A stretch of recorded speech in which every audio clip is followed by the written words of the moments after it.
everybody. Hello, happy Sunday, and welcome to Sketching Shakespeare. This is our first official stream, although it is the second time that we have tried this format out, and I am so excited about it. It's one of my favorite things that I've ever done on stream, and I can't wait to do more. So thank you all for being here. I am Stephanie, and I am the Shakespeare. I love that. Hi, I'm Swan, and I'm the sketching. Probably should have done it backwards. Nope, I love it. You can find me through my Shakespeare podcast, Protest Too Much podcast. We yell a lot about Shakespeare, so if that is the part of this stream that you're into, or if you like laughing, that's the podcast for you. We are live tomorrow night on twitch.tv/SRSBIZ_network for our first live episode. So we will be doing the same. If you've listened to us yell about Shakespeare, we're going to be doing the same thing, but you'll be able to see our faces while we're doing it. And we will take some kind of live audience voting as we go. So that's going to be really fun. And it fills the Monday night void for when Swan and I are typically doing In Addition, which is a kind of talk show podcast talking about whatever we want. Whatever we want. Yeah. Which I am super, super excited about because not tomorrow, obviously, because you've got Protest Too Much, but the following Monday, our next recording of In Addition, we have 2 special guests. And I'm really friggin' stoked about it. So definitely check us out. That will not be on this channel. It will be over on twitch.tv/in-addition. Nope, I lied.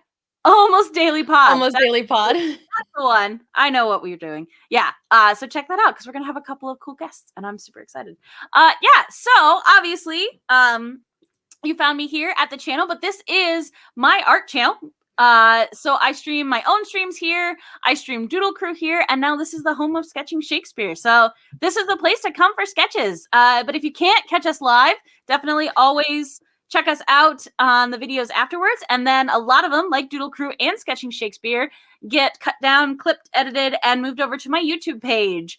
So for now, you just have to search A Swan Named Emily YouTube, but it's there, and you can watch back episodes and see other cool stuff. There's one I like. It was a conversation you and I, Steph, had during one of the Friday art streams where we just got on a cool topic, and I clipped that and saved that. And yeah, so art stuff. Also, if you want to follow any of my art, see this art pop up afterwards, I'm pretty much A Swan Named Emily across the internet. So Twitter, Instagram, Facebook, all of them.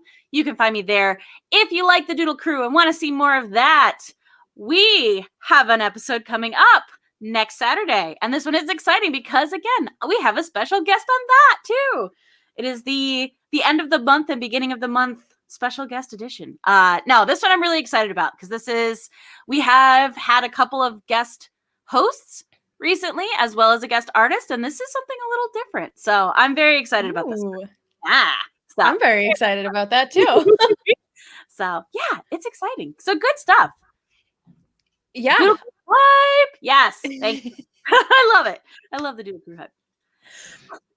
So we've got a lot going on the internet in a lot of spaces. But today is for Sketching Shakespeare. Today we are going to take a monologue from a Shakespeare play. And while I talk about it, Emily is going to draw it. It's still magic to me. Anytime I see a blank page turn into art, it's like, so we are here to answer any of your questions about Shakespeare, art, anything you've got, throw them at us in chat and we will get to them. But we're gonna jump right in so that we can just kick this off strong. So a lot of you may be familiar with the play that we're pulling from today, and it is A Midsummer Night's Dream. We're starting off with some fairies, and I realize this is the second fairy that we've done. The first speech was Ariel from The Tempest, so we're boosting our royalty cred today, though. So we're jumping up. So we've got Act 2, Scene 1, from A Midsummer Night's Dream, Titania and Oberon have met in the woods, and they are not happy with each other. They are arguing. They are both stubborn and both accusatory and both like just ripping into each other. And Titania basically stops the scene flat and says, "These are the forgeries of jealousy. And never since the middle summer spring met we on hill, in dale, forest, or mead, by paved fountain or by rushy brook, or in the beached margin of the sea, to dance our ringlets to the whistling wind. But with thy brawls thou hast disturbed our sport. Therefore the winds, piping to us in vain, as in revenge, have sucked up from the sea contagious fogs, which falling in the land, hath every pelting river made so proud, that they have overborne their continents. The ox hath therefore stretched his yoke in vain, the plowman lost his sweat, and the green corn hath rotted ere his youth attained a beard. The fold stands empty in the drowned field, and crows are fatted with the murrain flock. The nine men's morris is filled up with mud, and the quaint mazes in the wanton green, for lack of tread, are undistinguishable. The human mortals want their winter here. No night is now with hymn or carol blessed. Therefore the moon, the governess of floods, pale in her anger, washes all the air, that rheumatic diseases do abound. And through this distemperature we see the seasons alter. Hoary-headed frosts fall in the fresh lap of the crimson rose, and on old Heim's thin and icy crown an odorous chaplet of sweet summer buds is, as in mockery, set. The spring, the summer, the childing autumn, angry winter change their wonted liveries, and the mazed world by their increase now knows not which is which. And this same progeny of evils comes from our debate, from our dissension. We are their parents and original." And this speech makes me do a little shiver because it is so full of imagery. You know, you talk about imagery in Shakespeare, and there is like, this is it. This is the speech. There's so much going on here that is evocative and emotional and frustrated and powerful and confused. It kind of like runs the gamut of all of these different emotions through this running picture of what's happening in the world based on their fight. So what I'm going to do is I'm going to kind of just run through it bit by bit. And a lot of where I'm tackling the Shakespeare part of it is to kind of show my approach to a long speech like this, or to the text in general.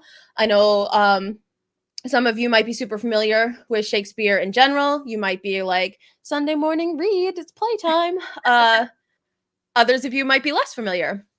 So what I want to share is when I see, especially because it can be intimidating to see this wall of text and be like, oh, I'm not going to read all that.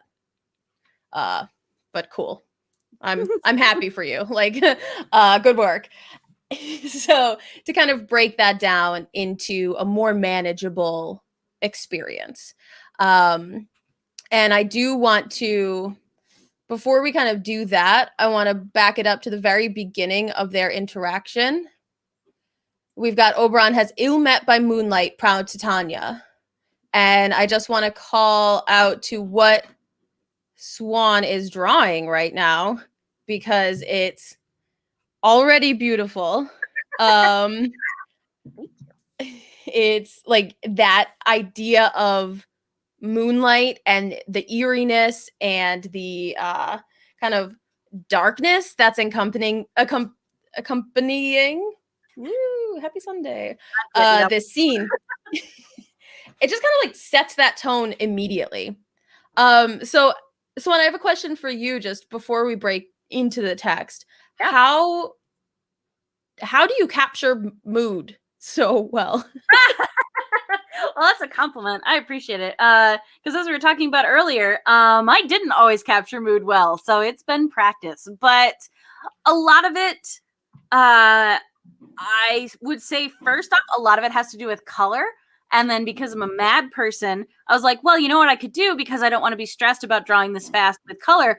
I'll just strip it down and work in like a one hue. So obviously I pick like this kind of desaturated blue. So I can go really dark to navy, or kind of a lighter gray blue, because then it forces me to focus more on the image itself and there was something great that we got pushed to do in college, and this had a lot to do with animation. It had a lot to do with making the audience understand what you were doing without telling them. So it had a lot to do with silhouette. So how can you, if you have a silhouette of a person hunched over, you already can get the emotion of that character before they say or do anything, or even before you see their face. And that extends to the background. It extends to the scenery. That is a character, and especially, I feel like in Shakespeare, that the setting, the scene, all of these kind of non-talking elements also play a part in what's happening to the characters. So making it feel like its own character. So working a lot in silhouette. Like, how can I strip down a complicated landscape and make it as readable as possible? And then what reads as a little spooky, a little ominous to me? And that's, when you get the rings around the moon, that's when you get a little bit of that like fog layer in. And especially with this, because I know we're dealing with magical characters, it means that the scenery gets to be magical too. That you get to have that otherworldly, ethereal look to it. And yeah, and that's just exciting. And it's funny because I'm glad you said that, because I don't think I draw trees very well. So I was really happy about it. I think you draw trees great.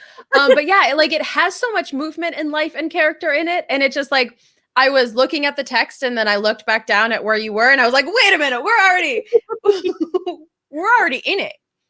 We're already in this scene with just that one panel, and it's very cool. And the fog is going to come into play later as well. So just having that scene established is awesome.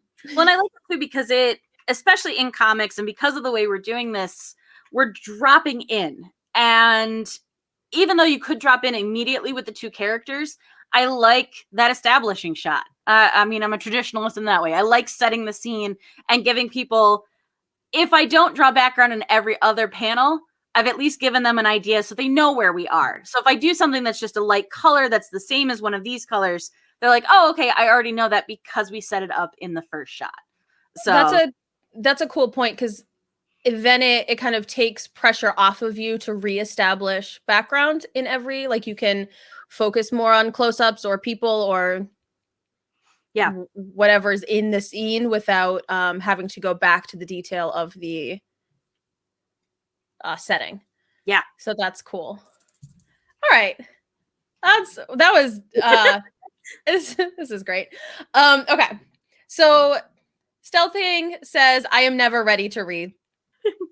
And I feel that. Especially like no, not even like humor or judgment. Like I totally feel that. There's so much that's so overwhelming about Shakespeare in general. And especially when we get into these longer speeches, it's like, what do I even do? So the first thing that I will do is just start with punctuation. Like I will start with finding the sentences, and I will read sentences and break it up into chunks. So when I sent a kind of breakdown to Swan, I think it was, let's see, 1, 2, 3, 4, 5, 6 chunks, which all of a sudden now the most number of lines we have is like 6 or 7. So instead of being a 40-line piece, we're just looking at little elements of it. And then from there, it's like 6 sentences. So if you think about it in that respect, I can read 6 sentences. That's like one easy paragraph. Yeah. Let me into it. Of course, it's we've got more breakup and division of the sentences. They're classic Russian novelist sentences, not like short, snappy Steinbeck sentences. But there's a reason that I like classic Russian literature and I don't like Steinbeck. Whenever I write, I'll like read back and I'll be like, ooh, that was a lot of words for saying not a lot of things. All right, so our first full stop in here comes 1, 2, 3, 7 lines in. And our first sentence is, these are the forgeries of jealousy. And never since the middle summer spring met we on hill and dale, forest or mead, by paved fountain or by rushy brook, or in the beached margent of the sea to dance our ringlets to the whistling wind, but with thy brawls thou hast disturbed our sport. So one of the things about this speech in general, I'm distracted by lover number one's comment. The reason is beards. I don't even know what you're responding to, but you're right. The reason I love classic Russian literature is because of beards. Probably, yeah. They're pretty great. Right? And what's up, Soapbox Clots? I love A Midsummer Night's Dream as well. One of my faves. So we've got this first sentence. And one of the issues here is that now we have so many different parts of that sentence that we have to weed through. Semicolons are just as good as periods in relation to like when we're trying to break it down, make it easier for ourselves. If you take a semicolon and end your sentence there, you're going to have a much easier time because now it's a shorter section.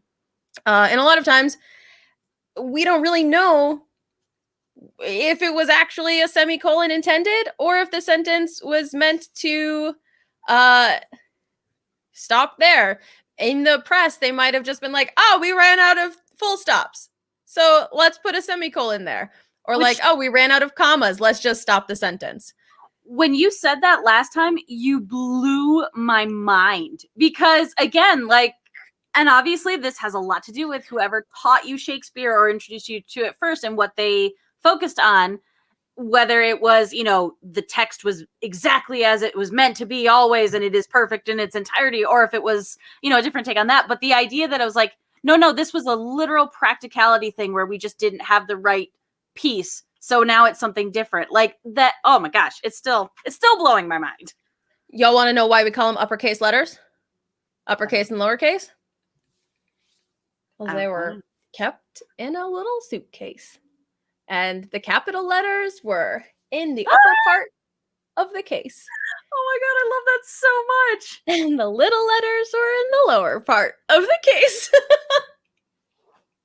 So we had uppercase and lowercase letters. And that's where we are now. Look at us 1,000 years later. That's not true. Time is meaningless.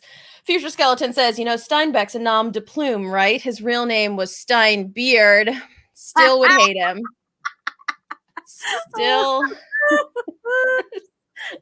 don't like him.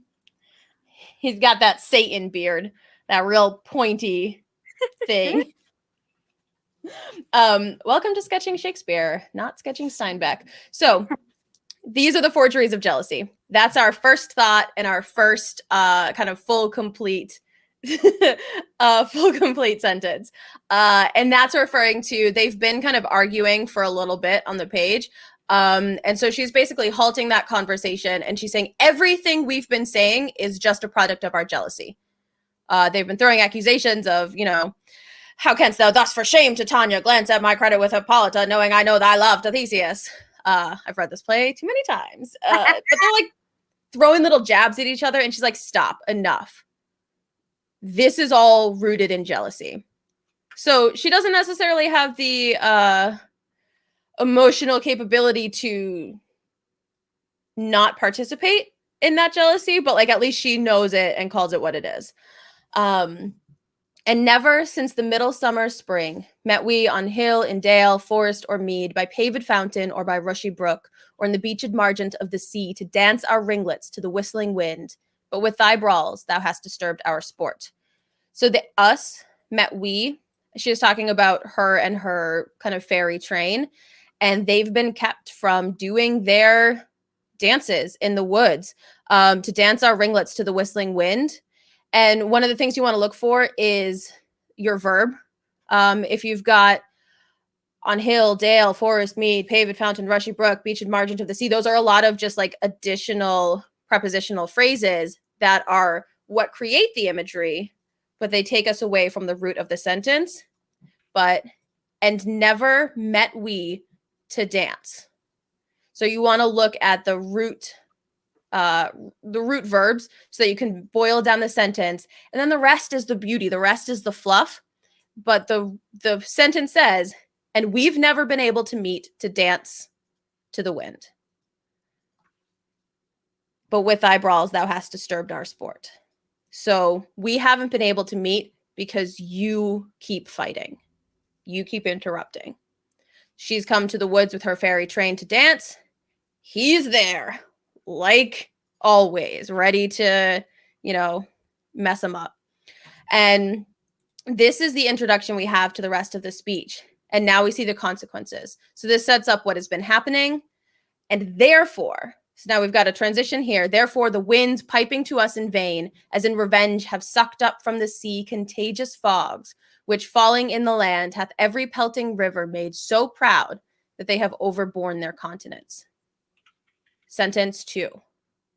Therefore, the winds, as in revenge, because the fairies haven't been able to do their dances and do their rituals to the wind is mad. There's so much personification in this speech because nature is an element of itself and nature has life and purpose and action. So the wind is taking revenge by sucking up the fog from the ocean and dropping it on rivers to flood continents. Hath every pelting river made so proud. You think of that like swelling pride, like when your chest puffs up because you're proud. Like that's what the rivers have done with all of the fog being dumped on them. Already not good consequences from Oberon. I guess from both of them. They're both fighting. The ox hath therefore stretched his yoke in vain. The plowman lost his sweat, and the green corn hath rotted ere his youth attained a beard. Sentence 3. More consequence. Farmers are working in vain. They've been sweating for nothing because the continents are overflowing, they're flooding, and the crops are rotting.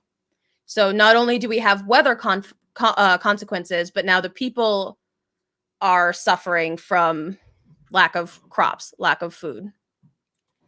The fold stands empty in the drowned field, and crows are fatted with the murrain flock. This is so gross. The sheep's pens have emptied, and crows are chomping on dead sheep. They're getting fat. They are fatted. They're eating those diseased sheep and getting fat. The nine men's morris is filled up with mud, and the quaint mazes in the wanton green for lack of tread are undistinguishable. The human mortals want their winter here. No night is now with him or Carol blessed. So this is all a mixture of natural consequences as well as human consequences, which I think says a lot about Titania, that she cares about what the mortals are experiencing, because we don't tend to see that a lot from like fantasy royalty, but like Oberon and Titania are very involved with humans. They're really into their business. So we see a mixture of that. So the sports fields are flooded, got no rugby happening. Their corn mazes all trotted, can't even see where the corn maze goes. I think this little section is weird. I'm not gonna lie. They're like the nine men's morris is filled up with mud. Like basically the soccer pitch is too muddy to play. and their quaint mazes, like their little corn mazes, for lack of tread, are undistinguishable because nobody's been walking through their little mazes. What a weird thing for the Queen of the Fairies to be worried about, right? Huge Halloween fan. Huge Halloween fan. She loves soccer season. Yeah. Come on, you Spurs. And she wants them to have their fun. And I think that's what I take from this, is that she cares about those mortals kind of having a good time and living their lives positively, I guess. Well, I wonder if it's one of those, and again, this is absolute speculation, with because their life is so fleeting and so short that you only get so many soccer seasons and corn mazes. Like, no, they don't get to do this a lot. And once we take it away, they might not get it back because they might not live long enough to experience it. Yeah. Yeah, I just think it's fun. I think it shows an interesting side that we don't necessarily, usually in production, this speech is cut. Usually we have the beginning, but with thy brawls have disturbed our sport. Maybe we go to they have overborne their continents, and then we cut down to and through this distemperature we see the seasons alter. Most of the time, all of this is chopped out because while it's beautiful, it starts to take the audience out of plot. Okay. And it again, beautiful, full of imagery, but not a ton of plot moving forward. Because basically, like in the end of this, the humans can't sing their Christmas carols, so the moon is mad, naturally. So the moon is messing with the tides, which is messing with the seasons. We see frosts on the roses and flowers on the ice. The spring, the summer, the childing autumn, angry winter change their wonted liveries, and the mazed world by their increase knows not which is which. No one knows what season it is. Everything is messed up. And then she hits Oberon with this, and the same progeny of evils comes from our debate, from our dissension. We are their parents and original. So, like, here is everything that is happening wrong with the natural world and how it is impacting humans. And it's our fault. So, what are we going to do about it? And really that's why a lot of times it's cut, because the point is there are consequences and it's our fault. The number of consequences isn't as, I don't want to say it's not as important, but it's not as like crucial to development. So it's when you've got a 3-hour play and you don't want audiences sitting there for 3 hours, that's one of the things that tends to go. That's fair. Me, I usually cut Hermia, Helena, Lysander, and Demetrius down to like they've got like 15-page scenes that were like, we know what's happening. We know you're in romance troubles. Like, we can cut that down to 2 pages. That's fine. Let Titania speak. Excuse me. All right. So what do we got going on, Swan? All right. So I like that even though we are in the play, and this was something that I thought was kind of cool with the last one that we did, even though at this point we are in the midst of them having the conversation, the audience is being introduced to the comic through this page. So I love the idea because it is playing on that darkness and them being in the forest and them fighting. Like, I like the idea of her kind of coming out of the shadows and punctuating that, like, no, I'm pissed. And I'm telling you I'm pissed. And I'm going to like walk out of the world into your direct view in the moonlight and be like, we need to talk. And so again, I like that essentially taking one big wide shot that sets it up, slowly bring it into like a mid punctuation of this. I'm very upset, having the final thing be a closer up on her face. So you get to see the, no, I'm mad and we're going to talk.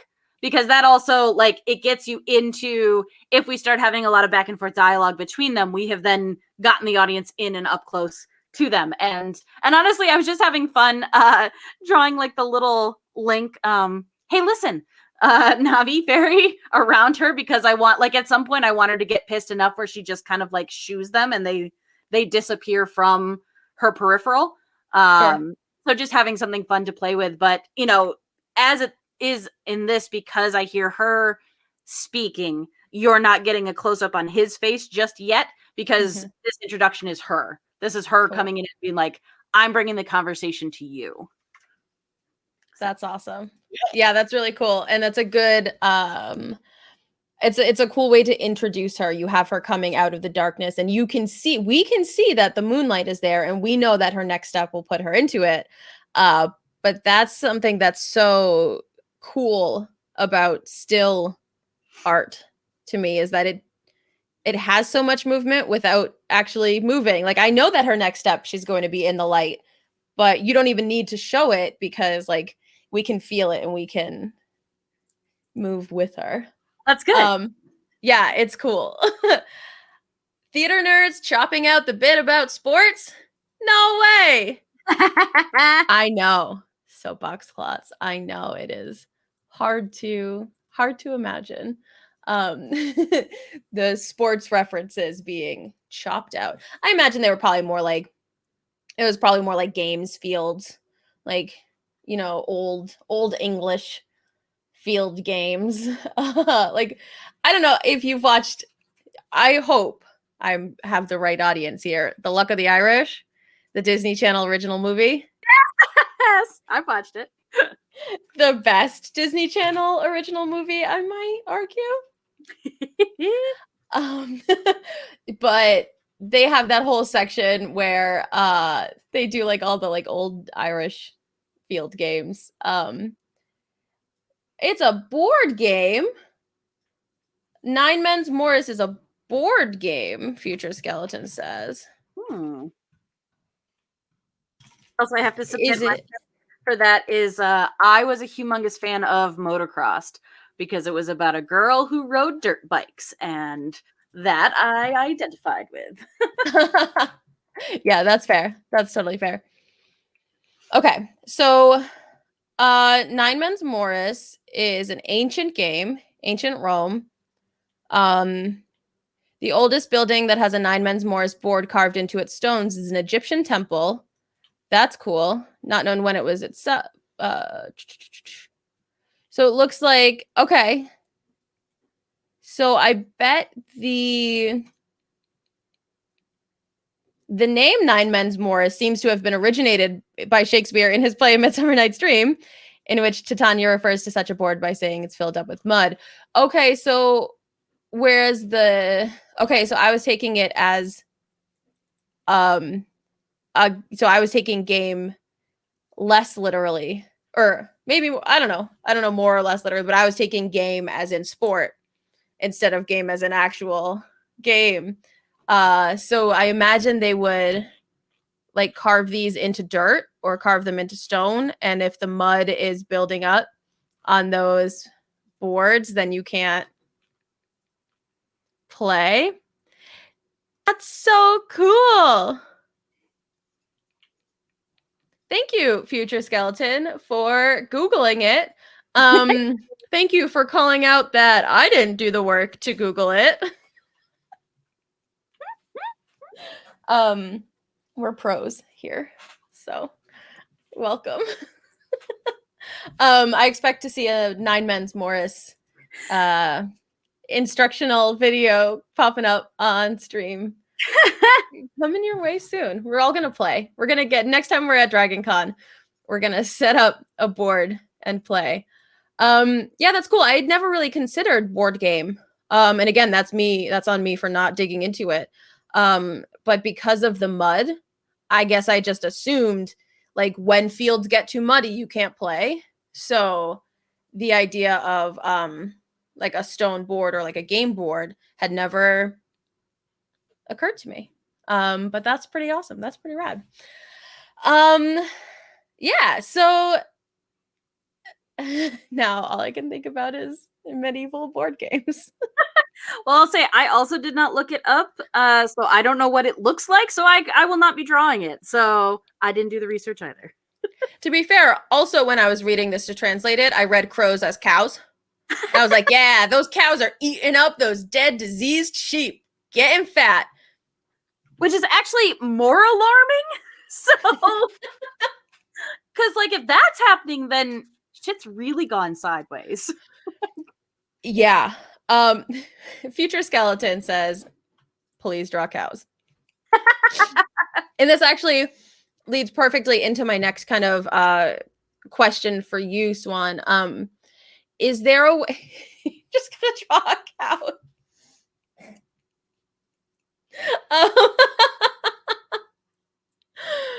Oh, it's so cute. It needs to be fatter and more diseased.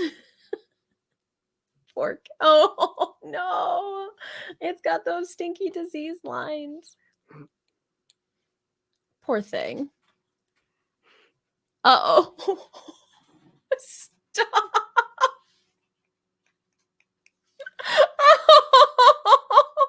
Oh no. This art, honestly, is like we can just stop right here, y'all. Thank you for coming. Done. Um, We're done. That looks like please, don't delete that or like however you like crop and catch it. I got it. It's fine. I got this little stinky cow. I just love it, especially right underneath everything else. It's so good.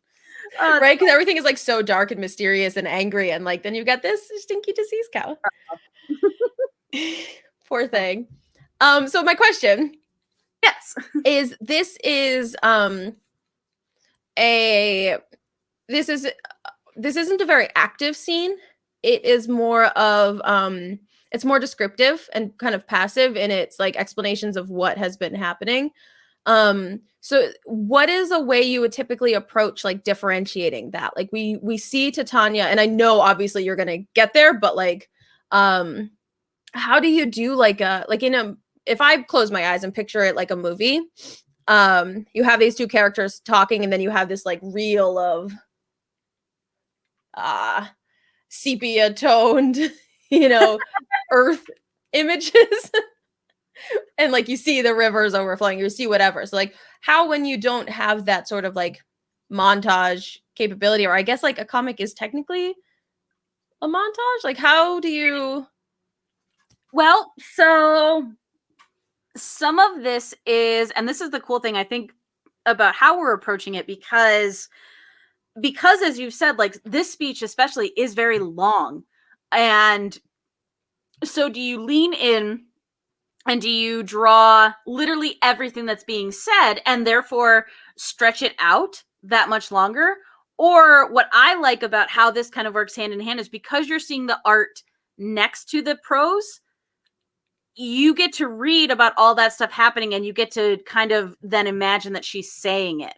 So if I wanted to, I could have some sort of, we'll say maybe her like gesture and show magic and have like something appear in almost like a little thought bubble or something like that. And that's obviously a little bit more comical, but that type of thing where she could allude to it in a visual sense that way. sure But again, because it's almost when your mind, then this is, I don't watch horror movies, I don't like horror movies, but this is something I respect about horror movies that are well done, is it's almost scarier if you can't see the thing. mm-hmm.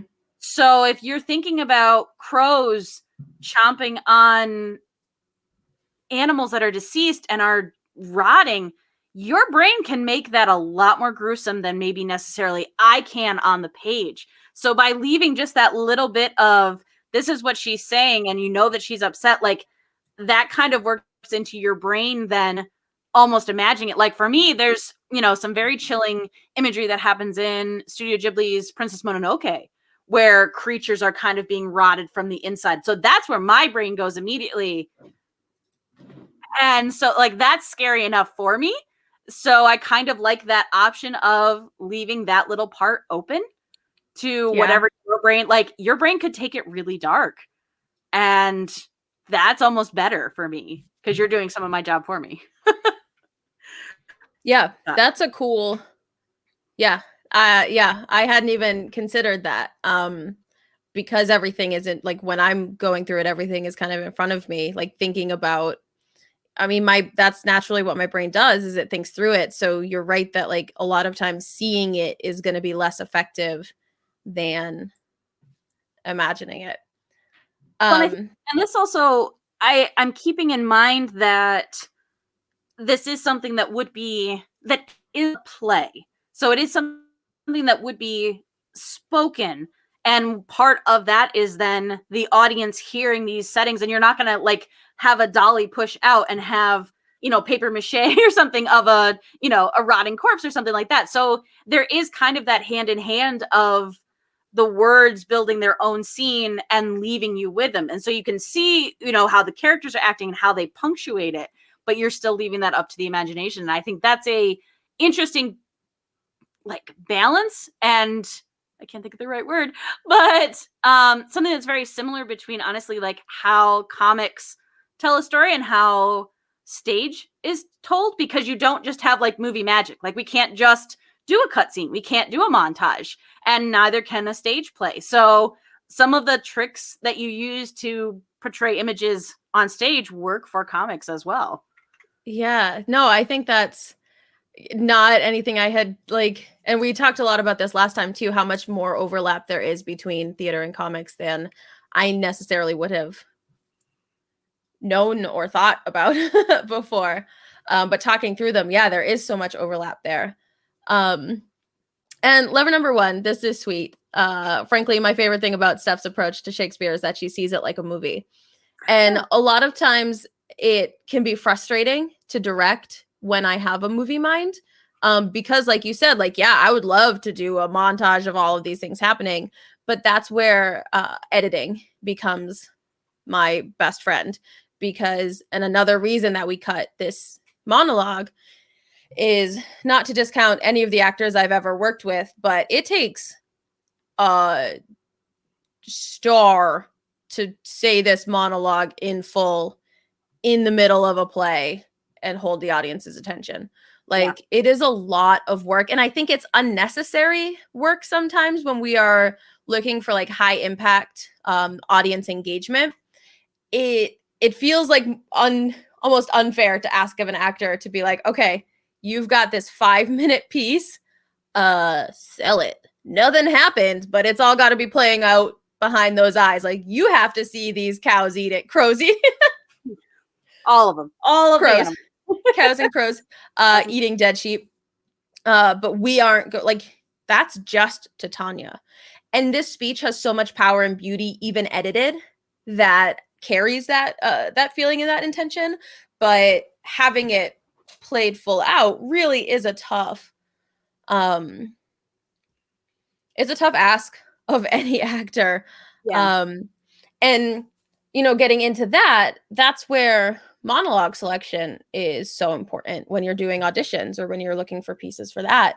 And that's one of my favorite things to do is kind of work on finding monologues for folks for auditions or for, you know, whatever they need them for, because there's so much that goes into a good monologue that is not necessarily uh it's not easy with Shakespeare, because if you are like, I want a strong female monologue, I want a piece, it's got to be, you know, a minute or 2 minutes or whatever it needs to be, I want this strong piece.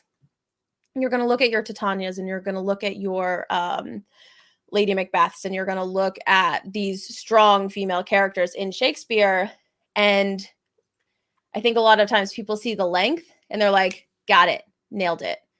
It's a good long chunk of text. So lots of words, lots of imagery. I can, heck yeah, let me do it. But when it's such a passive uh, internal monologue like this, because it's not very external, the beginning and end are super external. They are directed at Oberon. But the whole middle, the whole like 3 minutes of the middle is all happening, you know, in here. It's not happening in front of her. So even though, yes, she is speaking to Oberon, and yes, it is a speech rather than a soliloquy, like it's a monologue rather than a soliloquy, it doesn't do anything and it doesn't move forward. And it is impressive to be engaging with those words, but I think sometimes it is an overreach of just making more work for yourself. Yeah. Let the words do the work. If you've got a really dynamic monologue and the character is doing stuff and the words are pushing you forward, like, you don't have to work hard. You can just, like, for Shakespeare, yes, let the words carry you, let the words move you forward. Don't make more work for yourself in something that already might not be your comfort zone. And so a speech like this is, well, one of the reasons I picked it for this is because it's not a great like audition piece. It's usually cut in plays. So I think seeing it, getting to see this on the page in its full, you know, entirety is cool for me. And if it's cool for me, that's all I care about. But I think it's a cool thing to get to see visually. Everyone except you, future skeleton, don't work hard. You can work hard. I will give you a free pass to work as hard as you want. He says feels unfair. I just think that telling well, I'm gonna let that lie. For context, for those of you who don't know, Future Skeleton is a brilliant actor, and it is unfair that he doesn't have to work hard at anything, and everything seems natural coming from his mouth in Shakespeare, because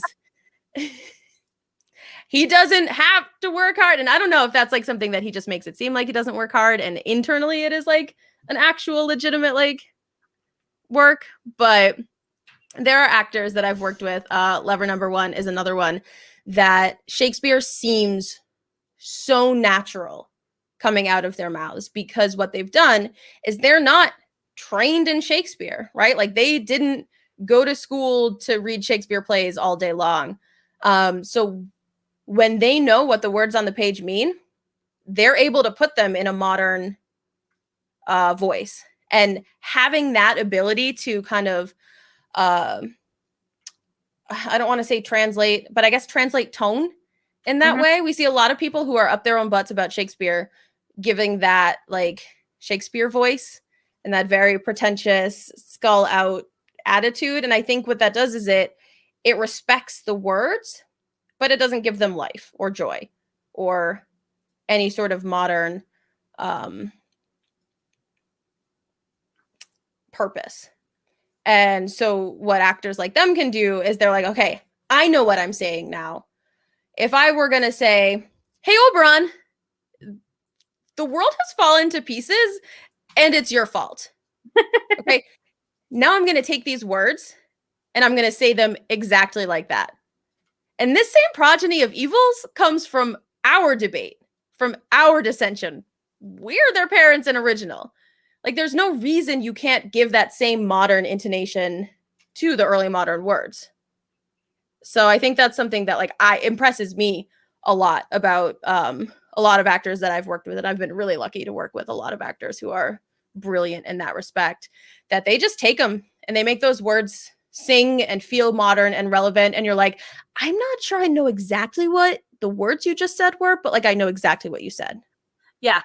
And I think it's and we talked about this a little bit the first time, it was the daunting aspect of Shakespeare because so much of it was meant to be read. So when you just have students reading aloud, not only are they tackling words and phrasing and all of the stuff that's already challenging, plus reading aloud, you don't have that understanding behind it. So I feel like it all makes it even less accessible. So to have people who have that confidence to, I was like, no, I don't know what you said. I couldn't say it back to you, but I know exactly what's happening. And I now feel a part of it. And that's all I want, because now I'm in. Now I don't care. Like, I don't care that I don't understand all the words. I'm invested in the story. Right. And at the root, these stories are just like, they're just stories. They're love triangles or love squares in the case of Midsummer. And they're full of emotion, they're full of heart, they're full of misunderstanding and miscommunication, which I think is something we don't necessarily give Shakespeare enough credit for. Is we say, the words are so beautiful, but the root of the words is that these characters aren't listening to each other. And so you've got this modern audience who might not, understand all the words, but they're listening and they're trying really hard. And then you've got these characters who have these beautiful words but aren't listening to each other. And that's the cause of so much conflict in so many of these plays, is that people just don't listen. And if we can like get that point across through tone and through movement and through of course, like costuming and set and all of that sets the stage and all of it builds the universe that you're in. But giving it that, like, we're just a couple of dummies not listening. It's the same as any Netflix Christmas movie, right? There's always you always get to that point where there's a misunderstanding because the small town reporter overheard something through the door and she thinks the king wants to murder her, so she runs away and the prince is sad and he's like, why did you run away? And she's like, because your dad wants to murder me. And he's like, no, he doesn't. He was saying that about this other rival that he hates. And she's like, oh, I do love you. Yay. I mean, it's like Soapbox Clots, love games. It's all games and misunderstandings, and it's all rooted in human relationships and what can happen when we don't give them the time and patience they deserve. And that's pretty modern. Yeah. We see a lot of that all the time. And so I think that giving it that breath of fresh air is important to opening up and unlocking a lot of good old Billy Shakes. But yeah, so what are we doing? Where are we with art? So what I'm thinking is, because I'm trying something new with this, and this is kind of something funny, I think, because a lot of the places that I post artwork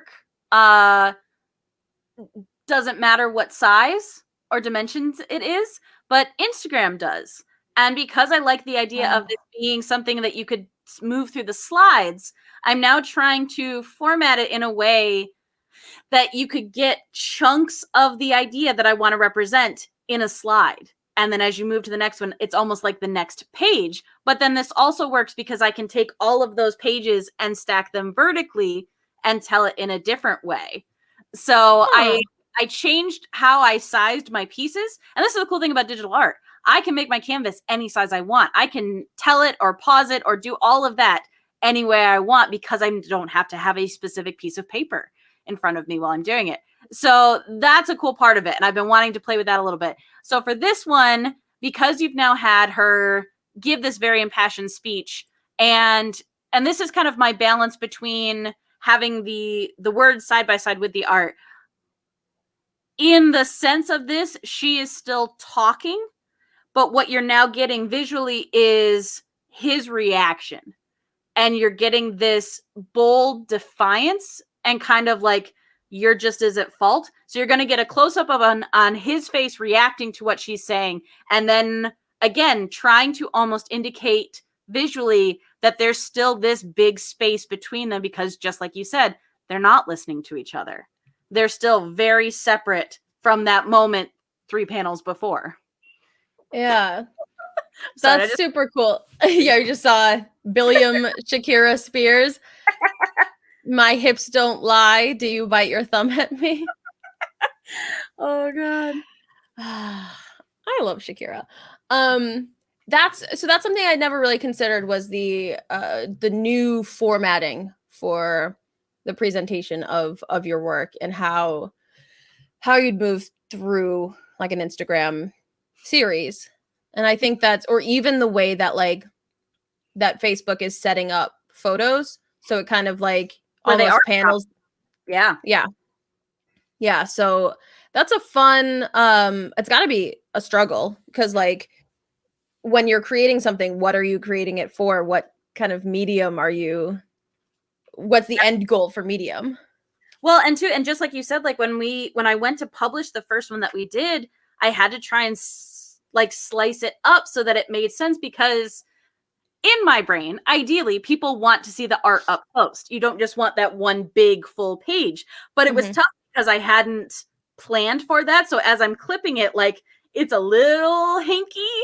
So in this one, then trying to think about that. But yeah, it's a very different way of approaching it, because comics and manga are always a set size, and you know that going in. So there's an expectation of what that page will be and what you can then do with it. So it's kind of a neat thing to play with that a little bit. But it's one of those where I wouldn't have thought of it at the start until I was like, oh, we're going to do this again. And this is what I want for the final goal. So before I ever put pen to tablet, I know how I want to structure it and build it towards that final viewing. So that's fascinating because what I was just looking at is our comic shelf. And honestly, if you want to talk about my one of my biggest frustrations with like publishing in general is that books aren't all the same size. Like I want books all to be the same height so that they look neat on my shelf.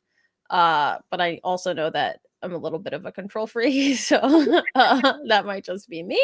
But like I'm looking and all of the comics line up. Like they're all the same size. And I had never considered that because there's so much variety in book publishing. Yeah. You don't think about, but yeah, if you've got a bunch of different artists contributing to a series or because do do comics typically follow, I know they have like issues, but are Mhm. issues usually the same artist issue to issue, or do you get variety in artists for different comics? So it's interesting. So we'll talk like the big two, which is Marvel and DC. We'll talk about them Hmm. first because they have the biggest budget. They have the most money to throw around. So what you'll get a lot of the time is you're setting up story arcs. So you know that, okay, we're going to introduce this new character. They're going to go through X, Y, and Z interacting with these people, and this is, it's going to be 6 issues, or it's going to be 12 issues, or it's going to be, indefinite, but for at least that chunk. And then you'll sometimes set up a contract with an artist. But because of the production line effect, depending on when the writer gets the script to the penciler, depending on how long the penciler takes, they will usually then hand off to an inker. They will hand off to a colorist. They'll hand off to a letterer.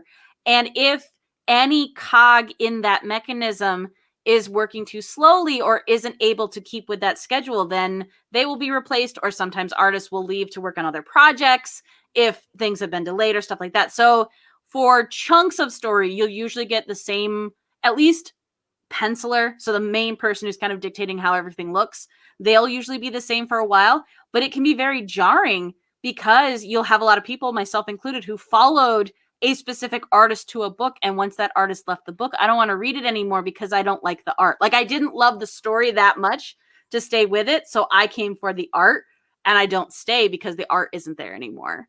Okay, so you've opened up a whole new can of worms. So we've got, I guess, four. If I'm understanding correctly, you've got like essentially four main roles. You've got the penciler, the inker, the colorist, and then the letterer. Yeah. Okay. I had no idea that those would be four different people. I kind of knew that art and lettering were two different people. Mm-hmm. But I did not know that like one person penciled it and then a whole other person inks it.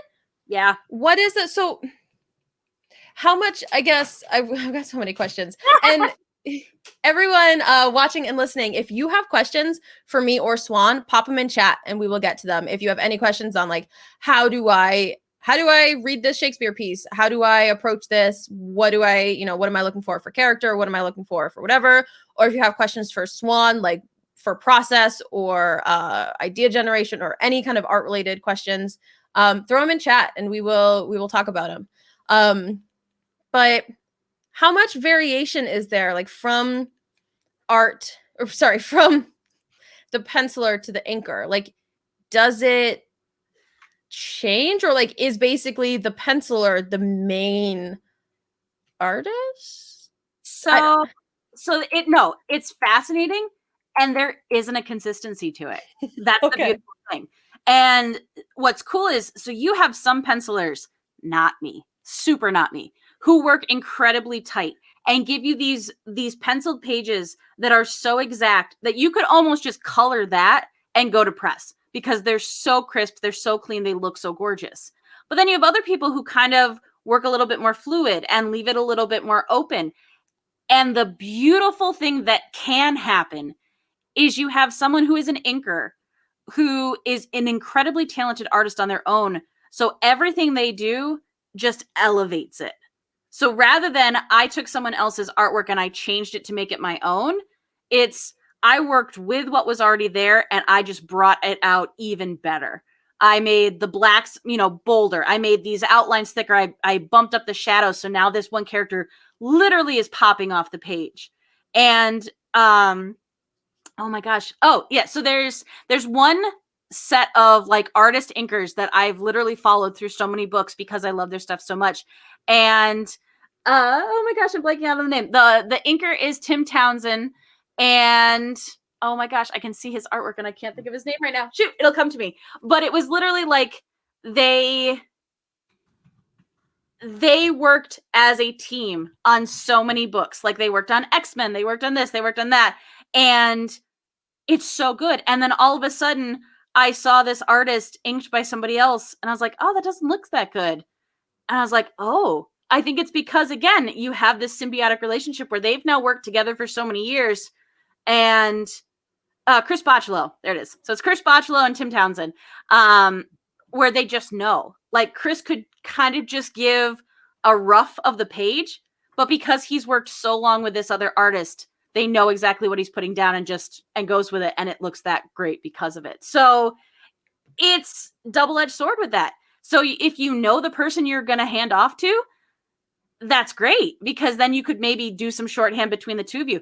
There's also times where so I had a time where I was only contracted to do pencils, and I sent it off to somebody else who then did like inks and colors, and through miscommunication or whatever, the final piece didn't look like my art anymore. And it was hard.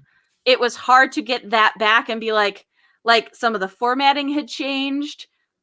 And it was tough because now, like, I'd been telling people about this project, and I'd showed them my pencils, and I was like, I don't want to show them the Oh inks. no. So, it's across the board. And you have teams that work great together, and you even have people who have like one inker all the time, and then all of a sudden a whole array of inkers, and it still works great because they just lay down great pencils. And other times where you're just like, and it's same with colors. Like there was a great panel I went to. There's a wonderful convention down in Charlotte, North Carolina, called Heroes. And I went to a panel all on colorists. So it was all people who work as colorists in the industry. And they each got the same page, the same inked page, and they all colored it however they want. Cool. And you get to see them side by side, and everyone was different, and everyone worked, and everyone had a different tone, everything. Oh, it was my nerd heart just exploded. I'm like, this is the coolest thing. Well, I guess, and like I can totally see like how. So to me, it makes absolute sense that the colorist has like a unique style or sets a tone, because the use of color is so individual and like it changes everything. So I can totally see how that's another element.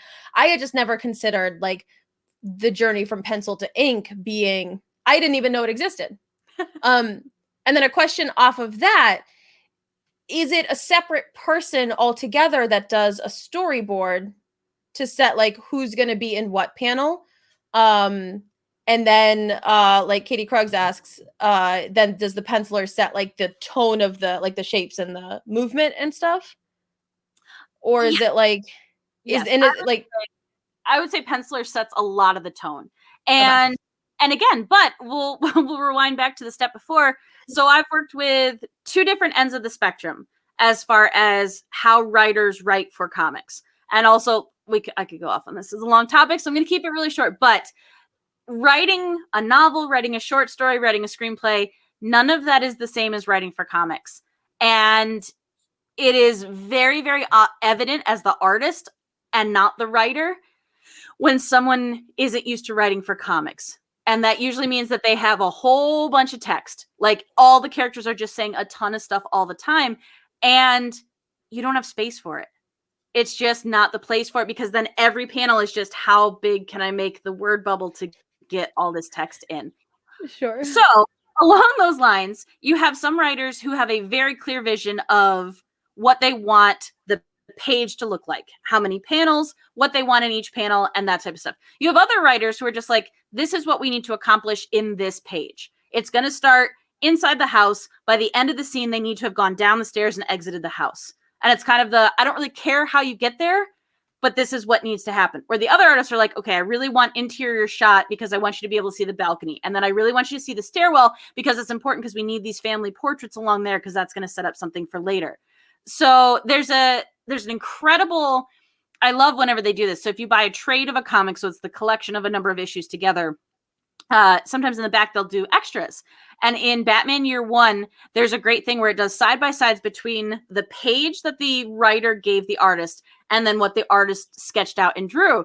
And there's this one shot that's supposed to be, again, this big establishing scene where you're meeting Catwoman for the first time. And he's describing the scene. And he's going into a bunch of details, and it's really funny because you get this point where halfway through this big typed thing, he realizes how much detail he's getting. He's like, hey, and you know what? Just throw in a marching band and a big pink elephant just for fun, because why not? And like, I cannot love it more because it's that mid-chatting realization where you're like, I have just given you so much detail in this one panel. And I realize it, and I'm sorry. You know what you're doing. Go ahead. I'll shut up. And it's so good. It's so good. So it's interesting because I just edited a comic, like a written version, like a script. A script? Do you call it a script? Yeah. Or a yeah. Okay. I call it a script. Okay. So it was a really interesting reading experience for me because I, especially working primarily with Shakespeare, I am just reading dialogue. All I'm reading is dialogue. It is there is no stage direction. There is no scene setting. Like, you get which characters enter and maybe where you are, and then maybe we let you know when someone dies. But like, reading something that was so limited on dialogue was a strange experience for me because I was still reading the art descriptions, so like close up on, or like angled up at his face, or like he like perspective down at the village or whatever. And I have a terrible I when I have a really unique, I'm going to be kind to myself today. There you go. I have a unique visualization process. Okay. If you're describing to me what something looks like, I can't see it. If you're describing something, it's perfectly fleshed out in my mind. Okay. But like, if you are saying we'll see this, I have a hard time kind of breaking that down. I have to read it over and over and over. But if I'm reading like a novel, it kind of, like I was saying earlier, it just plays out like a movie in my head. Okay. Anytime I'm not great at like reading description, because I think we've talked about this for the longest time. I like, when I watched the first Harry Potter movie, I was like, why is Draco blonde? Like, Draco has black hair. What is this?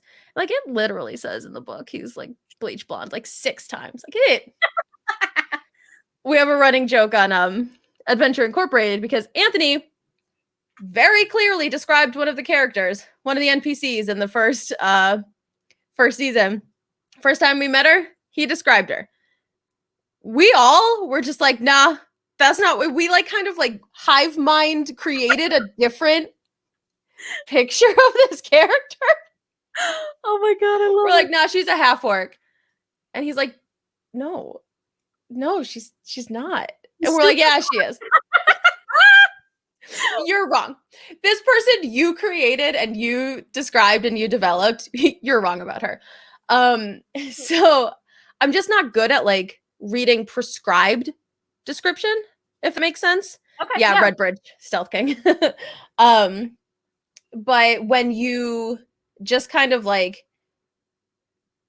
I don't know what it is, but like, so reading this comic was definitely an experience. And I think reading it as an editor, it was important that I was reading it slowly, right? Because that's kind of the point of catching everything you need to.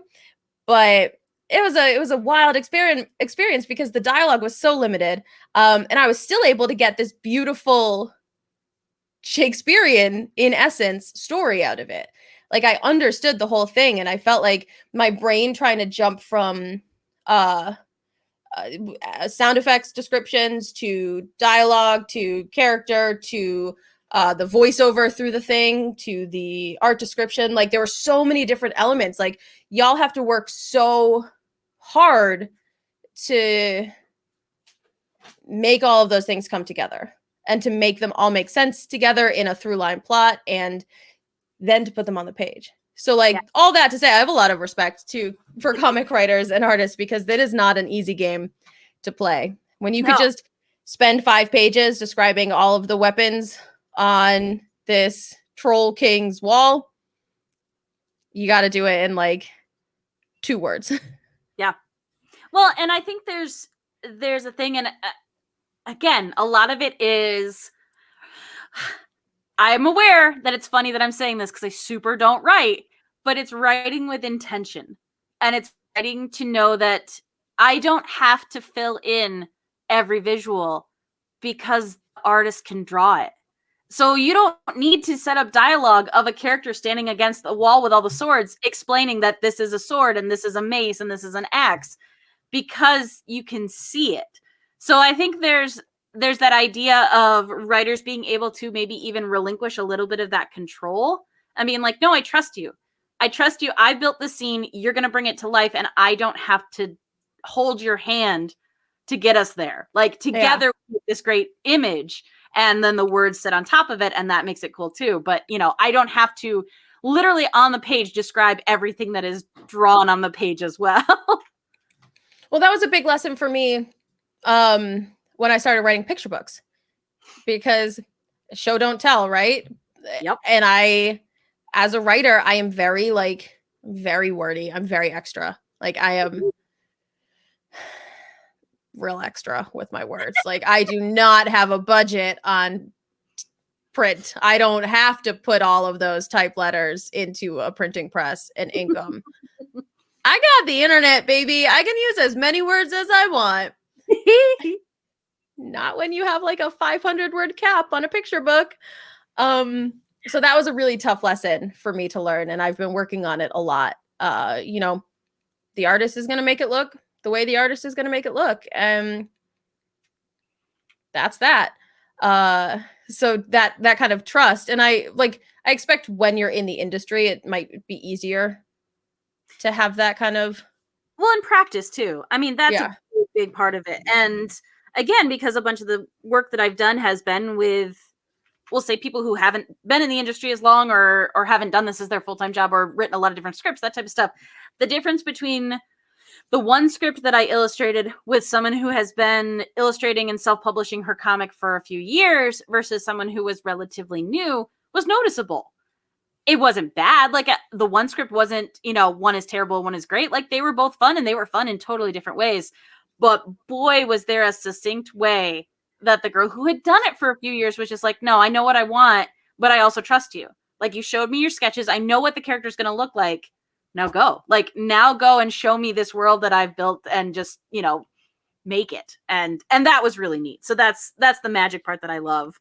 But yeah, there's a big trust to it, because especially with this stuff, you know, you're handing off something that you care about to somebody else and hoping that it survives to the end with 6 other people touching it. Yeah, and that's I didn't realize how many hands were in that bucket. On so many different steps and so many different levels. Real important question that we've got in chat here from Mayor Squish. Emily, how are you so good at art? Thank you. Practice. All the practice. So much. I wanted you to have a different answer. I know. Well, I wanted you to say, oh, I ate a lot of blueberries, and that's how you get good at art. I get good at art. Yeah, I think it was on one of our recent episodes of In Addition. It was when you were talking about practice, and it was specific to figure skating. And it was that there are people who are like, I swear, and or even when you were talking about Mike, like it just seems like they're naturally good at it. I am not. And I know that's really funny sitting here as I'm drawing live on screen, but I have naturally loved it forever.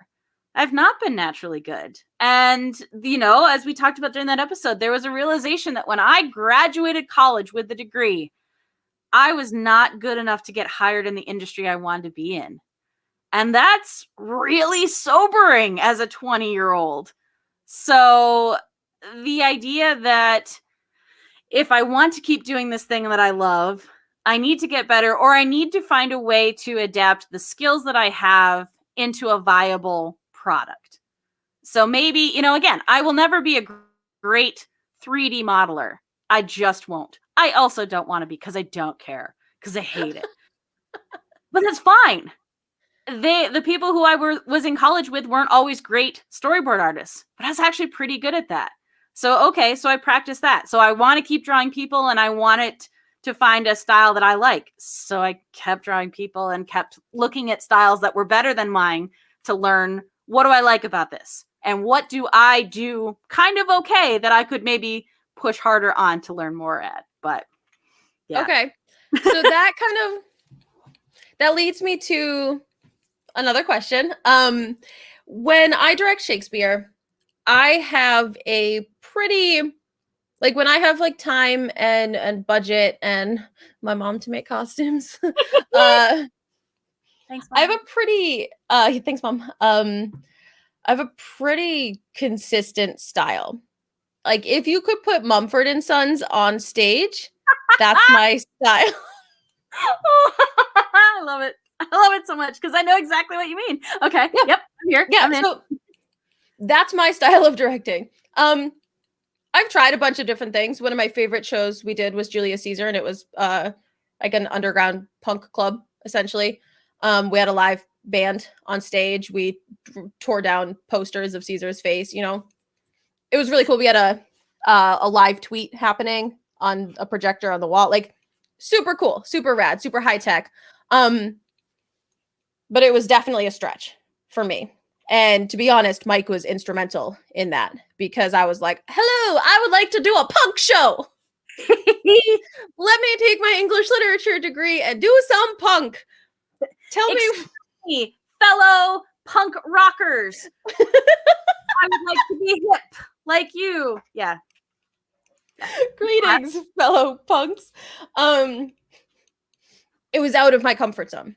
I did not know how to do it. I didn't know how to dress our actors, style our actors, score the show. And so it was a lot of work. And I relied on a lot of people to help with that. And yeah, I basically sent him a text. Help, what punk songs match Julius Caesar themes? And because he's great, he gave me a bunch that were really freaking good. Like, I am so proud of one of the proudest shows I've ever directed, or proudest I've been of directing a show, because it was really good and really thoughtful. But it was a lot of relying on his expertise and other people who had expertise in that area. What I gravitate towards naturally is that kind of indie folk style. And a lot of that comes from being exposed to quite a bit of Kenneth Branagh in my early years, in my younger and more vulnerable years. Kenneth Branagh gave me a piece of advice that I've been tossing over. I love that. And that's a timelessness to Shakespeare. His Much Ado is timeless. And you have those kind of like flowing dresses and countryside scene. Like, it doesn't put it anywhere. It doesn't say we are in ancient Rome. We are in early modern England. We are in whatever. And I think something that someone said to me a while ago that really kind of resonated with me and stuck with me is that Shakespeare didn't write period pieces. Like, the Roman plays, they would put togas on, you know, those were the period pieces. But like, all of the other plays, you see those Renaissance costumes because they were modern, because those were what, you know, that was the fashion. That was the high stage fashion. So it was modern costumes, modern clothing on stage. So why can't we take that idea of like timelessness or modern clothes to adapt them to this kind of different world? And we can. And that's kind of what, you know, those like kind of shepherdy robes and long white skirts, and that idea of a very pastoral indie feel. Yeah. The brown leathers and the boots, and that's my style. A lot of it has to do with like, that's what we've got for resources for our costume database. That's the music I like. So like, if I like the music, I'm more likely to use it in the show. Also because Mumford and Sons wrote a whole song about Much Ado About Nothing. So, so way to call me out. Future Skeleton says, Steph, my style is anthropology shakes. That's funny. It is, except like budget anthropology. Like anthropology, but my mom made it because she's amazing and cheaper than the store. That store is deceptively expensive. Oh my Makes God, me it's sad. So expensive. It's so expensive.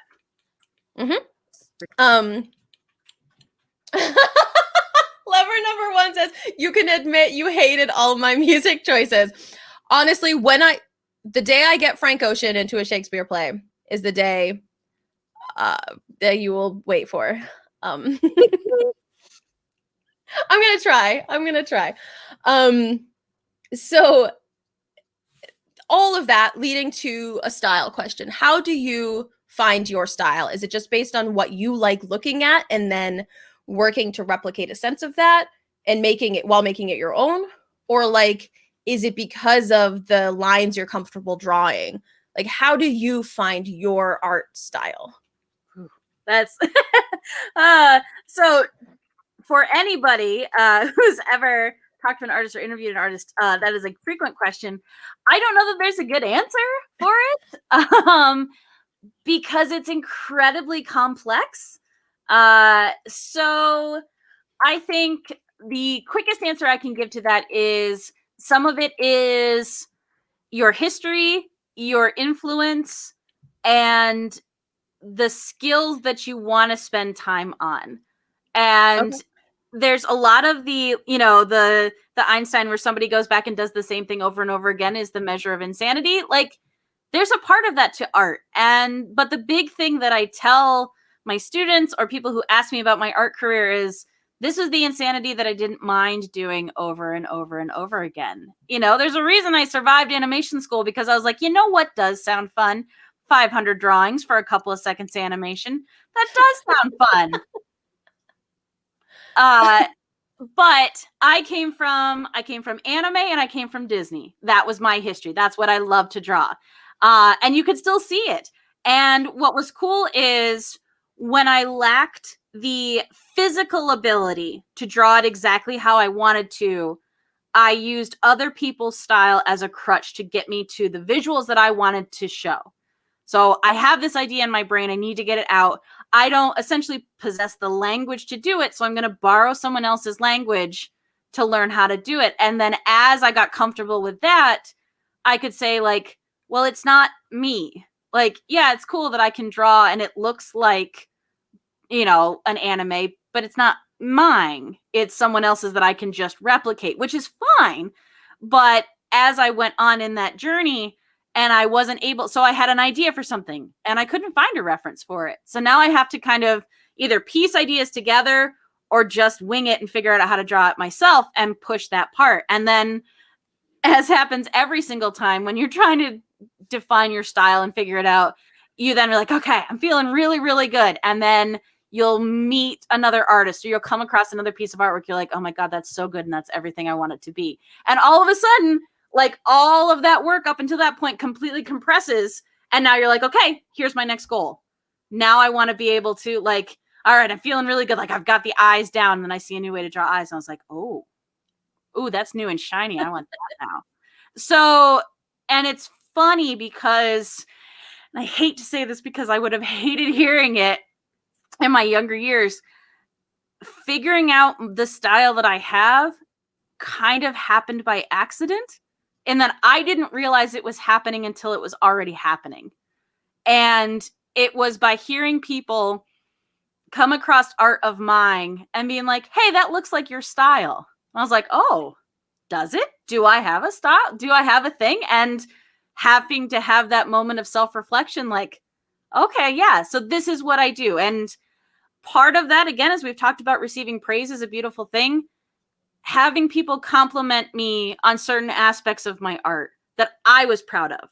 I was like, no. So hearing that they like the way that I draw expressions on characters' faces, I'm like, awesome, because I love doing that. So now I'm going to lean even harder into that because I'm getting that positive reception from it. So yes, give me more, literally give me more scenes of characters talking to each other, because I want to draw this all day long. Yep. But, and it, you know, it's a lot of that is still, it doesn't discount any of the technique stuff that I learned. I still had to learn anatomy. I still had to learn perspective, even though I hate it. I have to learn shading. I have to learn like all of these other things that become a part of it.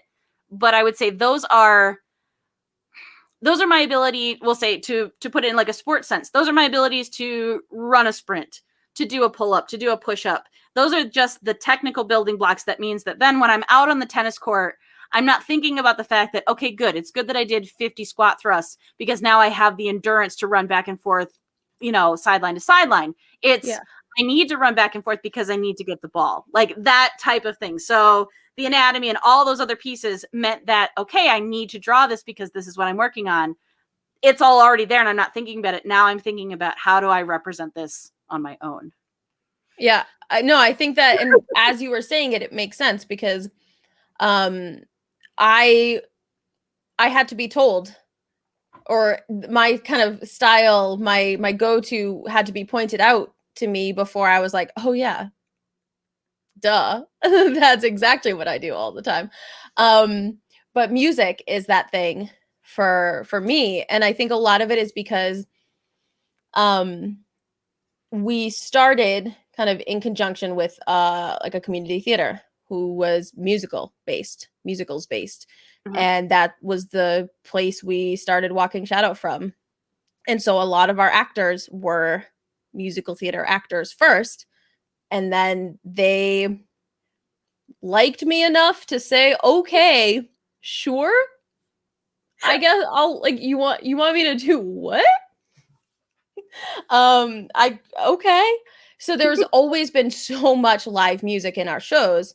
I don't know if we've ever had a show that didn't have live music in it, because we were blessed with musicians, first of all. And then because that was what people commented on, and they would say, like, you know, we loved the music in this, and that feels good. And so when people are positively reacting to something, so for me, it's like, what are my facial expressions? Like, that's what you dig into, that's what you love. For me, it's music and death scenes. Oh, I love that. I'm really good at staging death scenes, y'all. Like, if I'm gonna be proud of myself for anything, it's gonna be how I direct death scenes, because they're really good and people cry. So that's my job. So But a lot of that is because of music. Like in when we did Macbeth, there's obviously a lot of death in Macbeth. And we had this kind of consistent lullaby-ish theme that our witches sang every time someone died. And the first time it happened, they were kind of like humming it off stage. The second time it happened, they were singing it from off stage. The third time it happened, like they kind of just appeared-ish on stage. Like it happened and built in a way that made it a repetitive theme, as well as something to, like, because it's all music clues the audience into how they should be feeling. And that when we don't have necessarily the words to do that for us, I think it's a lot of the same thing, like for color or facial expressions, like for art, you have something that you need to root your audience in, like root them in music and they'll know how to feel through the whole play, or like root them with colors and they'll know how they're meant to be responding in that moment. And that's been a huge kind of anchor point for me as a director for Shakespeare, especially because it's less about the words, which is a wild thing to say about Shakespeare, but it is.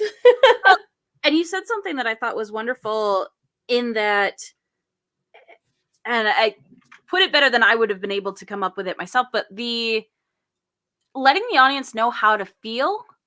Like, I don't mind if there are multiple levels to the art of any art, whether it's stage or music or comics or novels or anything like that. I don't mind if there's like, okay, here's the surface thing. Here's the layer right beneath it, but then here's a layer a few layers down. But I like the idea that everyone can absorb the surface layer. You can know how you're supposed to feel in this moment. You can know what you're supposed to be like. Okay, I'm with you. I'm along for the ride. And then if you love it and want to dig in more or want to get more technical or more academic about it, you have that option, but that's not the first layer. You don't have to already have this great working knowledge in order to understand it or enjoy it. Yep. And I like that accessibility. And I in no way think that it should be dumbed down, that everything should be so super simplified that it's, absolutely anyone can understand it. But at the same time, like, I don't want to scare people away. Like, even if you don't get my big meaning at the end, if you just looked at it and enjoyed it, that's not a bad thing. That's a good, right. It's a stepping stone, and it's a gateway, right? Ah. If you've drawn this like super intricate comic and you have all of these characters and moments and movement and all of this stuff, and your 2-year-old niece flips through it for the pretty colors, like, that's a win. That's a win. They don't have to, your reader doesn't have to understand it to enjoy it. And I think that that's something it's a huge element of Shakespeare for me too. We've had a lot of kids in our shows and come to our shows, siblings and kids. And when I get feedback from their parents that they were glued to the stage for 2 hours watching Romeo and Juliet, a 5-year-old was glued to the stage watching Romeo and Juliet. It's because they don't understand what's going on, but like, there's movement and music and people are laughing, and like, when you can see like the actors living this joyful experience and really committing to those characters, like, that's what theater is. And if your comic is just because of the colors and the pretty dress on Titania, because let's be honest, I would buy that off the shelf tomorrow. Oh, I love it. Yeah, no, exactly. And there was a friend who brought her little girl, like, she has 2 children. She brought her little girl to see me at some event, and I gave her some of my comics, and those comics are in black and white, and she wanted to color them in. And I'm like, that's awesome. And her mom's like, is it okay? I was like, it's absolutely okay. Heck, if you color them in and don't like it in 2 years, I'll give you another one. I don't care. Like, you were excited about coloring in my art. That is a compliment in and of itself, whether you cared about the story or not. Like, right. Oh, I love it. I love that. And removing your ego from the work in that way, I think is so important, because yeah, you put in hours and hours and months and days and years and however long into this piece. And the point of that is to be enjoyed and not necessarily like understood. It's why theaters who kind of like have those like really like cerebral and like that, there is an audience for that. Absolutely. There is. And it doesn't discount like the talent and work and effort that goes into it. But if you like, it's just a very specific subset of theater. And I think that, like, for me, the joy lies in the accessibility of it. Like, that kind of theater isn't for me, because I respect it and I think it's brilliant. But it doesn't bring me the joy that, like, I don't know, kids watching Shakespeare does. Yeah. But that's not for all people either. Yeah. Well, and again, you talk about either theater or you talk about the comic industry, and I constantly repeat to people that if there is something you're interested in, there's a comic about it, especially in the world now, because artists can self-publish. So we talk about the big 2 and we talk about that pipeline.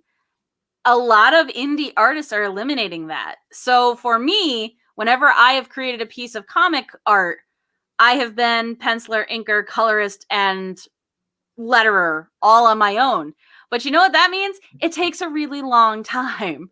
But you have artists who either have like a couple of people working together, but they are publishing their own stories, they're kickstarting them or GoFunding them, and they're making it and they're putting it out there. And some of them end up getting picked up by bigger publishers and some of them don't. But it's the same thing where if you want, we'll say, the hardcore heavy duty lore. So Batman has 75 years. If you want that hardcore, very cerebral Batman lore, there's a comic for that.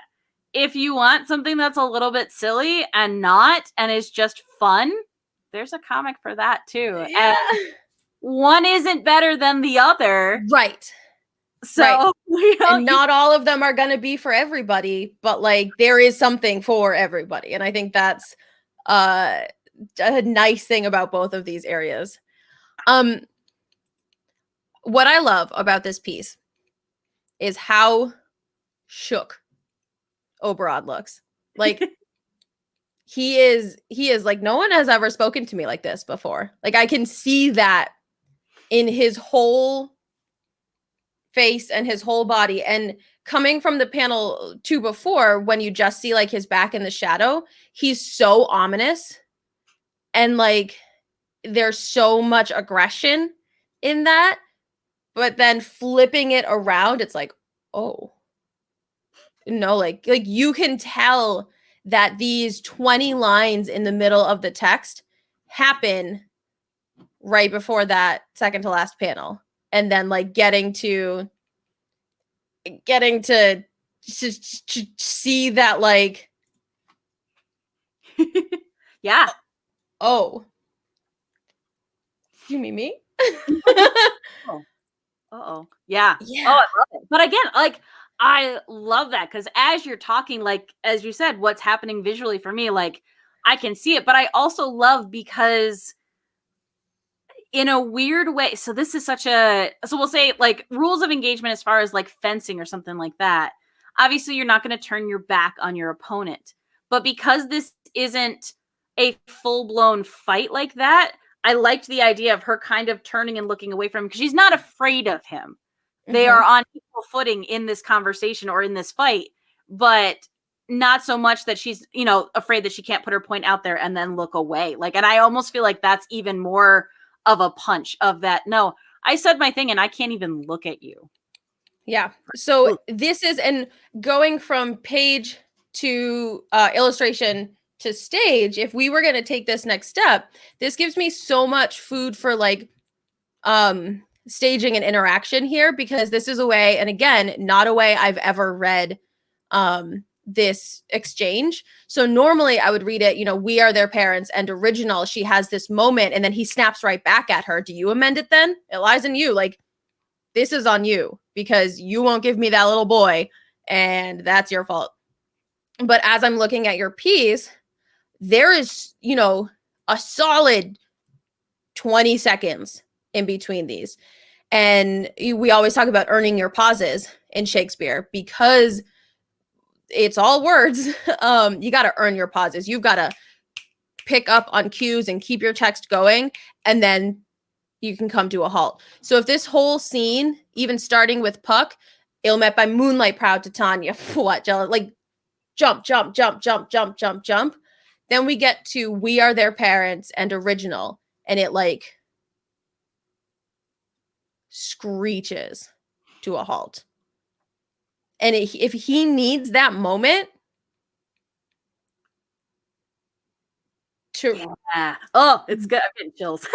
yeah, like if he has to recover from that, that informs so much more about his character than if he just claps back. Because if he just has a response ready to go, he hasn't been listening. If he is Exactly. Oh, able, exactly. if he's able to just jump right back in, the words that she has just said have had no impact on him. And that's a totally legitimate way to play the character because that's like, yeah, he is too busy doing his own thing and, you know, wanting what he wants that he doesn't necessarily have to listen to her because he's the king of the fairies.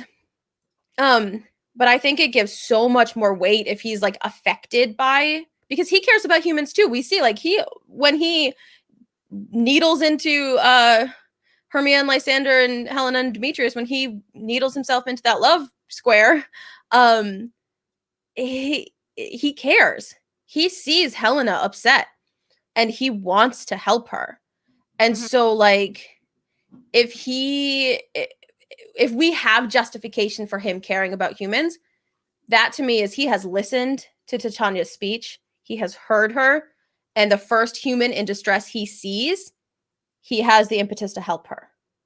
So, Yeah. like, that is justification for his whole character arc through the show. If he needs to take a moment and, like, and then recovers still with his pride and still with his like aggression. Well, and I was gonna say, and I think you get that moment of him being even more pissed in a way that you made me stop and you made me think. And now, like now, when I come back at you, I'm coming back at you almost twice as hard because Mm-hmm. no, now I'm hurt a little bit, and then I'm mad about being hurt, and ugh, yeah, I like it. Yeah, like that's so cool. So fun. Oh, I love it. Too cool. Um, tell me about like costuming. Like where does the because there's really like any way you can go with this, especially, you know, you've got the royalty element of them, you've got the fairy element of them, you've got these like proud um uh, forceful figures. Like so where do you what made you land on like the styling for them? So I will actually I can jump over and show you. So this was something, knowing a rough idea of what we were doing today, I just set up some sketches. Here, I can make my face a little bit smaller so you can actually see it. There we go. And I liked this idea of, I mean, and this is probably just because I like Greek mythology and stuff. So like I was like, okay, robes. Like they're gonna be in robes. And I am not a high Tolkien person, so I don't draw a lot of inspiration from like that type of elves. So it's a maybe like a little bit of Narnia and stuff like that, but I Sure. also liked the fantasy element of it. And because I like drawing girls and I like drawing cool girl costumes, it started with her. So I was like, Yeah. what's cool? And I liked this idea of not like halos, but almost just like ethereal type things happening on their heads, and then kind of went down from there. I was like, no, like she's walking into the forest, like you got to have something flowy, you've got to have something cool, but she's also, again, and this is from limited knowledge of me reading little bits of it, Yeah. she's very powerful. So it's that controlled, again, haven't watched the show but know enough about it, but that Cersei Lannister, like Sure. shoulders back, it's walking with confidence, it doesn't matter what I'm wearing because I wear it well, like Yeah. that type of thing. And so in a weird way, because this was a moment happening just between the two of them, I didn't want them to be in, we'll say, like their high royal outfits. Like I don't want them top to bottom studded out like they would be to humans, because that's when you put on for humans, that's the Sure. full costuming. So this is almost like their sweatpants. Like this is how we're meeting each other in the woods, because we're going to have a talk. And so it's, you know, kind of that toned down robe where you still have the elements that make them king and queen and powerful and magical, but it's not, you know, it's not everything. It's not the headdresses, it's not, you know, the high collars, it's not all of these. Yes, these are my house clothes. Honestly, So, like I want to look that good in sweatpants. right? That's the dream.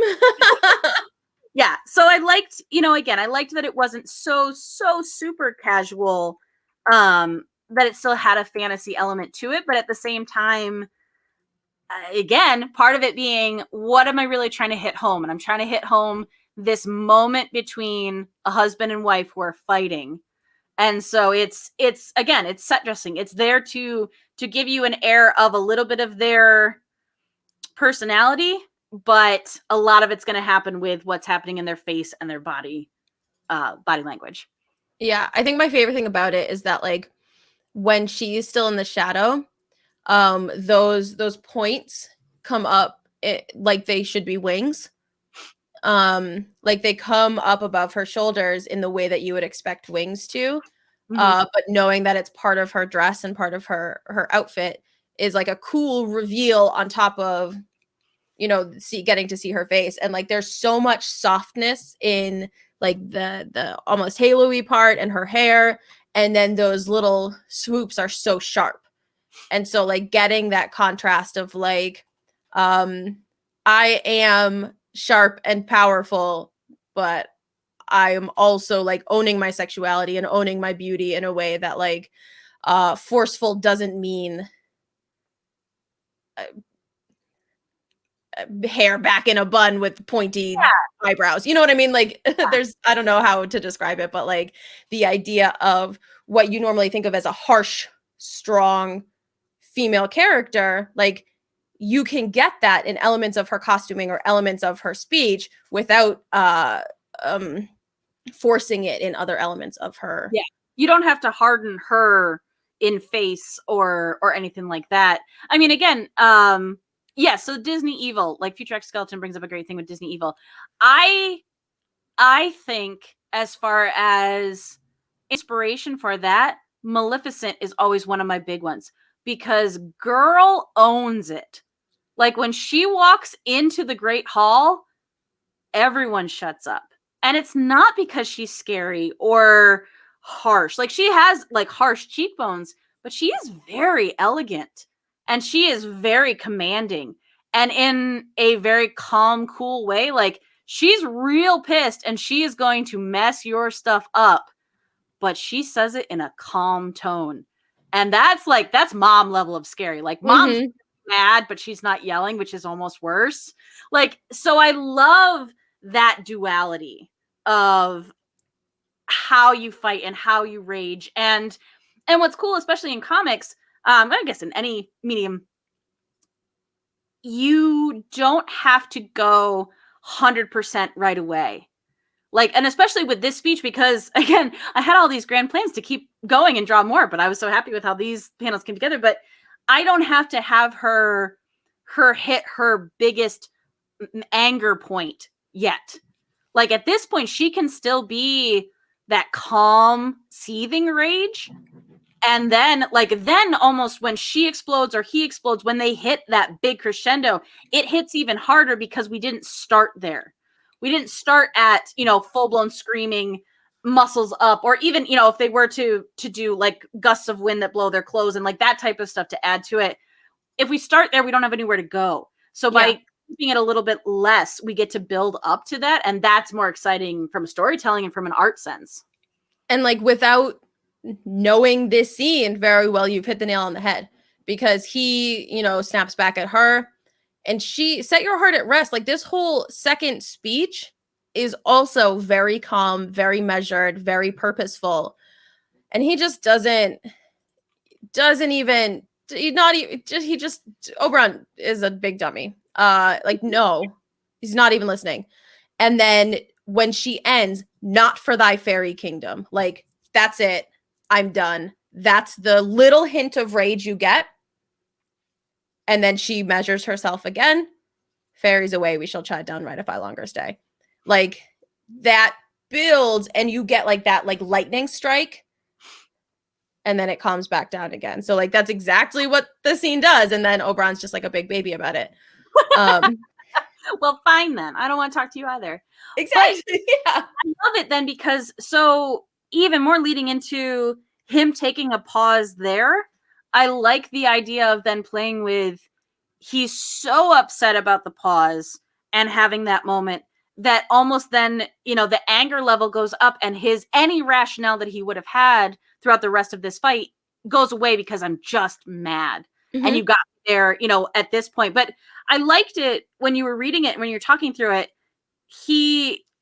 again, the way Shakespeare structured this, but Oberon lets her speak the whole time. He doesn't interrupt her. So that, for me, on the side of the art, informs that whether I like what I'm hearing or not, I'm listening to you.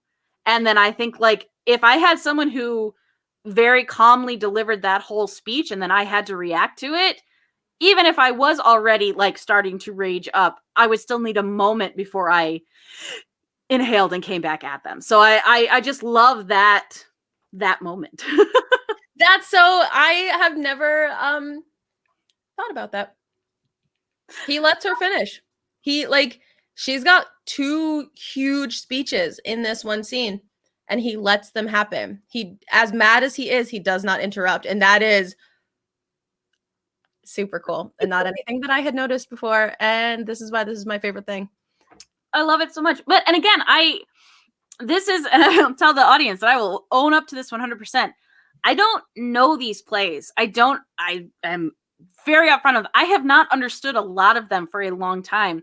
So by having someone who does know them and who loves them, literally explain them to me, but also tell them to me in a way that makes sense and then talk about it, I am so invested in the scene. Like now I want to watch it. Now I want to go and see it more. then that was something I didn't have before. So like that's super exciting, but I needed someone to take my hand and be like, okay, we're going to walk through the forest and it's going to be okay. Like, it's going to be okay. You can do this. So yeah, no, it's super exciting on this end too, because I love the idea of listening to something, and then as like the words come in, I think of it as like, you're slowly seeing like when you first touch the watercolor to the paper when it's wet and the water goes all out, like that's what it's doing in my brain as you're telling me these things. Like, okay, well then the trees grow up here and then this grows up here, and then I literally get to build the world as I'm listening to you say it. So cool. Oh, so cool. Y'all, thank you so much for being here today. We've got a lot of great stuff coming up. First and third Monday of every single month, we host An Edition, which is a talk show style show on twitch.tv/almostdailypod. And we've got a couple really rad guests coming on for our next show, which is March 1st. So mark your calendars for that. Also, this Monday, tomorrow, my Shakespeare podcast has its first live show at 8 p.m. Eastern on the Serious Business Twitch. So the link is down there. And for any updates and information, you can find us at P2M Pod pretty much everywhere. We release episodes every Thursday. We're on all the places you can find the podcasts, and it's fun because a guest and I yell a lot, and then you get to vote on who yelled better. So we love yelling here, obviously. But that is where you can find me. Yeah. And you can find me across the internet at a swan named Emily. I'm excited. This one cleaned up a little bit faster. So I will probably be posting this out on Instagram and Twitter and Facebook pretty soon, including the text along with it, which I think is dope. But yeah, if you want to see more of my art, follow me there. Also coming up, me and some of my amazing art friends on Saturday, the 27th. So it's going to be another Saturday morning cartoons version of the Doodle Crew. Yeah, it's exciting. If you want to watch previous episodes of any of the Doodle Crew, we've had some really fun ones. We've done 2 now that were prompt based. So someone gave us a prompt and we drew it live and had a limited amount of time, and it's fun and stressful and silly. And some of those also, Mayor Squish in chat right now is amazing. She helps out a ton and participates on that show and kicks butt. She's also making sure that all the art from that show ends up on our socials. So if you want to see some silly, fun, incredibly amazing artwork across the board, follow the Doodle Crew, or Doodle Crew Draws, I think is what it is on Instagram. But you can find us. I post about it a lot. So pretty much if you follow me, you'll see, because I'm loud about it. But yeah, it's a lot of really fun stuff. Thank you so much for everybody who came out. This is so much fun. Like it's so much fun. Yeah, so the dream, the actual dream. Thank you all for being here, and we will see you next month at the same day and the same time, because February and March are date clones.